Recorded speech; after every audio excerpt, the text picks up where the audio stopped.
Dear friends, अस्सलाम वालेकुम, नमस्ते, सत श्री अकाल। उम्मीद करते हैं कि आप बढ़िया से होंगे। मैं आज फिर आपके सामने कुछ नया क्वेश्चंस लेके आया हूँ इंटरव्यू का, और आज हम लोग आगे की तरफ बढ़ते हैं। ठीक है, चलिए आइए देखते हैं। आज हमारे सामने कुछ और न्यू क्वेश्चंस हैं। मैं धीरे धीरे आपको मैं बताया कि स्टेप बाय स्टेप एक स्टेप आगे बढ़ा जाएगा। बेसिक से मैंने स्टार्ट किया। आज क्वेश्चन नंबर 16 की बारी है। फर्स्ट पार्ट में 1 से 5 तक, सेकंड पार्ट 5 से 10, थर्ड पार्ट 10 से 15, आज फोर्थ पार्ट है। ठीक है, पार्ट फोर्थ है ये। मैं आपको प्रतिदिन, ज्यादा नहीं, सिर्फ 5 क्वेश्चन, क्योंकि आपको आसानी से समझ में आए। तो आज हम लोग शुरू करते हैं क्वेश्चन नंबर 16 का। R22 गैस का आइडियल यानी कि स्टैंड प्रेशर कितना होता है। बहुत सारे लोग एसी का काम करते हैं या टेक्नीशियन, जिनको ये नहीं पता होता है कि हमको एसी के अंदर गैस कितना डालना होता है, तो हम उसके बारे में बता रहे हैं। R22 गैस का आइडियल प्रेशर यानी कि स्टैंड का मतलब क्या? स्टैंड का मतलब होता है स्थिर, यानी कि अगर कोई चीज खड़ी हो तो वो स्टैंड है, स्थिर अवस्था में है। तो जब एसी के अंदर स्टैंड मतलब स्थिर अवस्था में एसी होगी तो उस समय गैस का प्रेशर कितना होगा? तो स्थिर कब होगी? जब एसी बंद अवस्था में होती है, तभी वो स्टैंड प्रेशर बताती है। तो एसी के अंदर कभी भी हम लोग गैस डालते हैं तो बंद अवस्था में ही डालते हैं। तो वही हमारी बात है कि R22 गैस का आइडियल प्रेशर कितना होता है। तो R22 का आइडियल प्रेशर 150 यानी कि 150 से 160 psi होता है। ये हमारा R22 गैस का आइडियल प्रेशर है। अब रह गई बात कि क्या 1 टन से लेके 2 टन तक, 2.5 टन, जो भी है, जी हाँ, इतना ही होता है। लेकिन कोई कोई यूनिट में 10 पाउंड 20 पाउंड एक्स्ट्रा, जैसे कि मान लीजिए पाइपिंग बढ़ गई तो 10 पाउंड 20 पाउंड गैस बढ़ सकता है। हमको गैस कंप्लीट एवोपोरेटर पे जब नमी आती है तब हम 100% श्योर होते हैं कि हमारी एसी के अंदर गैस कंप्लीट हो गई है। बट लेकिन हमको इतना पता होना चाहिए कि R22 का स्टैंड प्रेशर कितना होता है। तो R22 का स्टैंड प्रेशर 150 से 160 psi होता है, यानी कि उसको आइडियल प्रेशर के नाम से हम लोग जानते हैं। तो R22 गैस का स्टैंड प्रेशर 150 से 160 psi होता है। ठीक है, अब आते हैं क्वेश्चन नंबर 17 पे।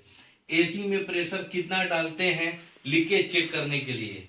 तो अब रह गई बात कि जब हम लोग एसी के अंदर प्रेशर डालते हैं तो बहुत सारे लोग नाइट्रोजन गैस का भी यूज करते हैं।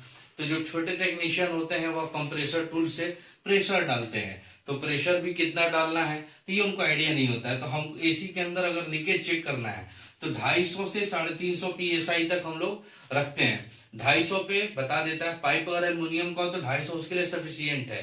कॉपर का है तो 350 psi। अब कोई ज्यादा लंबा पाइपिंग है, 250 psi 350 psi पे अगर नहीं लीकेज मिल रहा है तो 500 psi maximum according to unit. ये नहीं कि हमारा विंडो एसी में भी 500 600 500 प्रेशर डाल दे। कोशिश करें कि आप 250 से 350 ही पे आपको लीकेज मिल जाएगा। बट अगर किसी में नहीं मिलता है तो आप मैक्सिमम 500 psi तक ही प्रेशर उसके अंदर डाल सकते हैं। ठीक है, तो एसी में लीकेज को चेक करने के लिए 250 से 350। अगर पाइप एल्युमिनियम का हो तो 250 ही psi डालेंगे, 350 डालेंगे तो पाइप फट जाएगा, क्योंकि एल्युमिनियम पतला होता है कॉपर के अनुसार।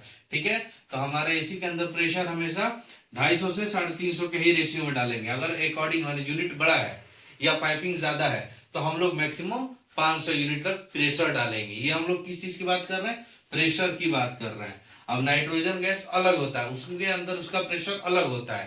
तो ये हम लोग प्रेशर, जो एसी के अंदर हम लोग कंप्रेसर टूल से प्रेशर डालते हैं उसकी बात कर रहे हैं। तो एसी के अंदर प्रेशर कितना डालते हैं? 250 से 350 psi, maximum 500 psi according to unit. अब हम लोग क्वेश्चन नंबर 18 पे आते हैं।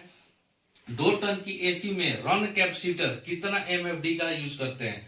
तो 2 टन की एसी है, बहुत सारे लोग को नहीं पता होता है। मान लीजिए कि किसी यूनिट में लगा हुआ है 45 MFD का कैपेसिटर, तो उसको नहीं पता है कि हमको कितना का लगाना है। कैपेसिटर खराब हो गया तो हमको ज्यादातर लड़के 45 MFD का ही लगाते हैं तो वर्क करेगा।